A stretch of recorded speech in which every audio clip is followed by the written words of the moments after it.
I'm continuing where I dropped off in the last video with me preparing for a new painting. If you didn't see my last video, I will link it up here, but also I'll give you a bit of an update. I'm going to participate in my first art fair in Madrid later this month, and I'll have all the information below if you are in Madrid and would like to check out my paintings.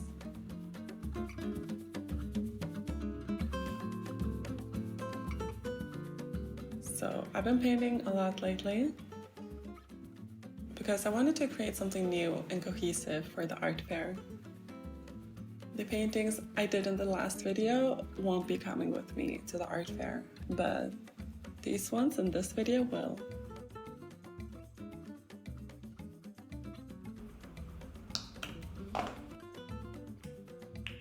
So a few years ago I made some illustrations inspired by indigenous masks and had an idea of creating a series surrounding the theme.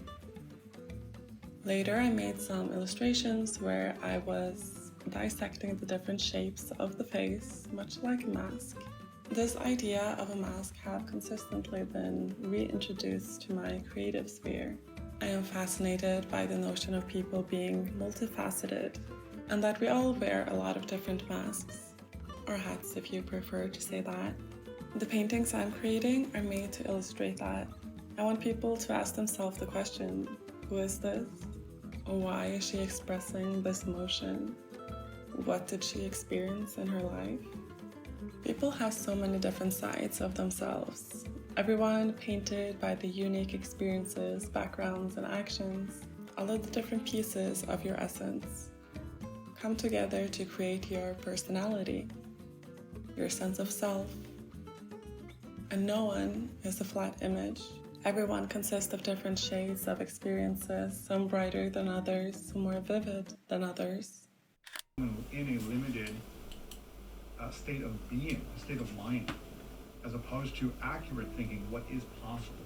Well, needing to believe in yourself, it needs to be your goal, and you need to have a love story around this pursuit. But if we can't learn to believe in self, it's going to be hard. You can love the idea of your goal, and you can have clear goals, but if you doubt you, your dreams are going to die. Which do you think is more important? More positive thinking or less negative thinking? About 70% of our negative thinking goes unperceived by us. If you go to the dictionary and you look up the definition of energy, get this. Definition. The physics definition is the capacity to do work. I think that is a beautiful line. We bring in the emotion of love and that feeling behind the pursuit of what we're going after to it. Not just let's set goals and make money and accomplish things. It's love your life, manage your remembering, and really pursue it all in. And now there's some guideline where you can be extremely artistic. It's kind of funny, and it really that's what goal setting does for us as an individual. It gives us direction, and it gives us some framework. Here's the sandbox. Yes. You know? Here's this glorious sandbox. Go play in it.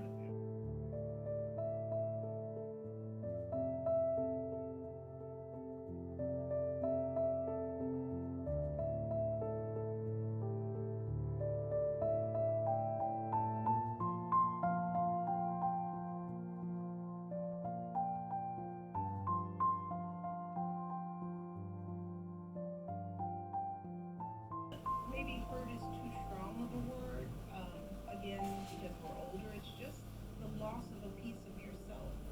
Absorb in one day, 24 hours, the same amount of tragedy you would in our entire lifetime 25 years ago. If you look at history and statistics, if you were to pick any time in human history to be born, you'd want to be born now. Crime, war, those rates are the lowest, but nobody feels that. People feel more unsafe. Why? Because they're getting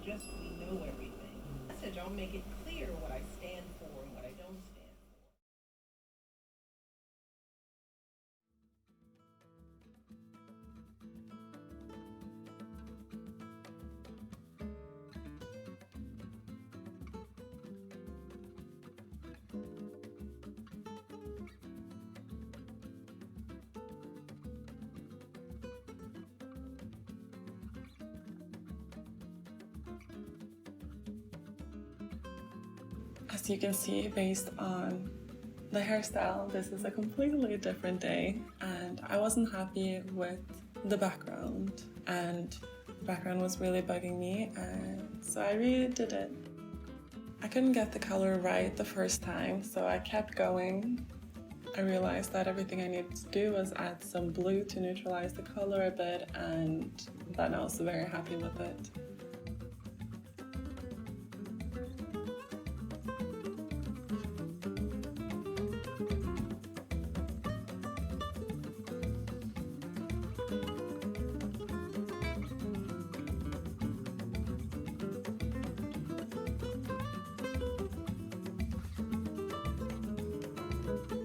It has taken a lot of experimentation to get to the point of me attending an art fair.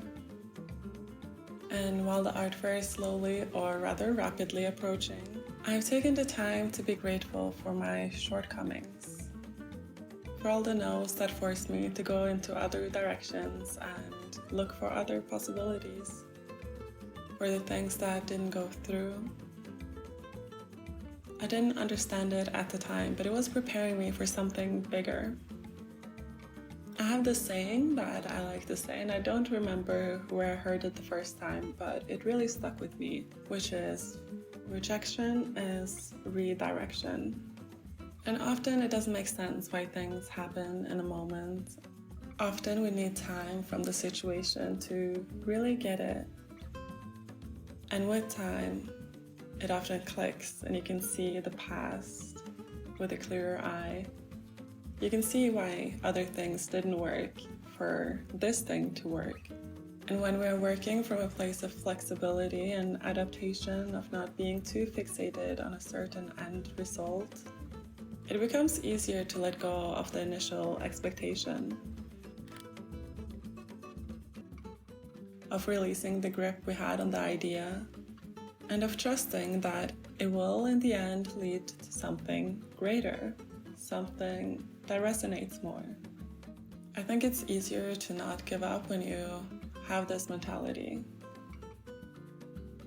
that you do the work and you set your intention, but if you don't get your desired results straight away or in the exact way that you thought you would, you're flexible enough to reevaluate. And this flexibility, I think that's where true creativity lays. Of using the limitations as a driving force, of not being too solid or too stubborn, but rather bendable and reimaginative. And to always reevaluate. Sometimes all that is needed is a change in the formula for a thing to work. Or other times simply the timing is not right. Or sometimes the thing is not right at all and you need a change in direction.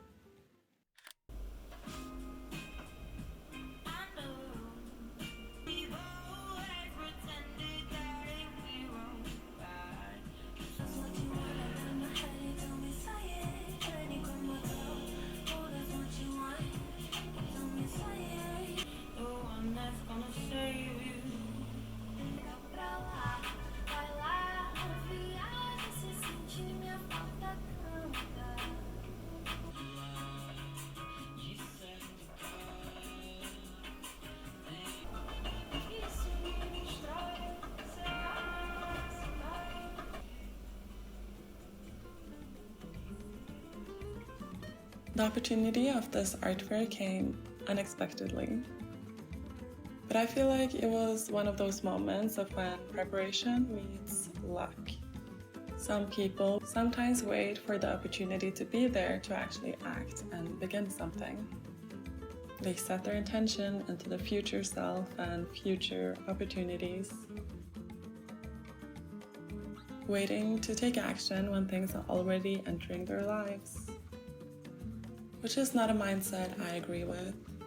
I think you should constantly be working on the things you want, knowing what you're working towards. And this way you're already in the energy of creation. You are already in this frequency of your vision, and in that way it becomes easier for your opportunities to match your frequency. You must prepare yourself for the luck to come in. It's like when you hear about people who suddenly got their big break, and because it's a new name, you assume it just came out of the blue, but most of the time, if you ask that person, it will become evident that they had years and years of experience and work behind their sleeve to prepare them for this exact moment. And if they hadn't made those preparations, the opportunity would have probably passed them by, even though they were right in front of them. Initially, for this exhibition, I was only going to bring 2 paintings. But after I finished these 2, I got the opportunity to bring 4 paintings instead for the art fair, which I am extremely excited about. But that also meant I had to create more paintings. So in the next video, I will be sharing the final 2 paintings that I'm bringing to the art fair.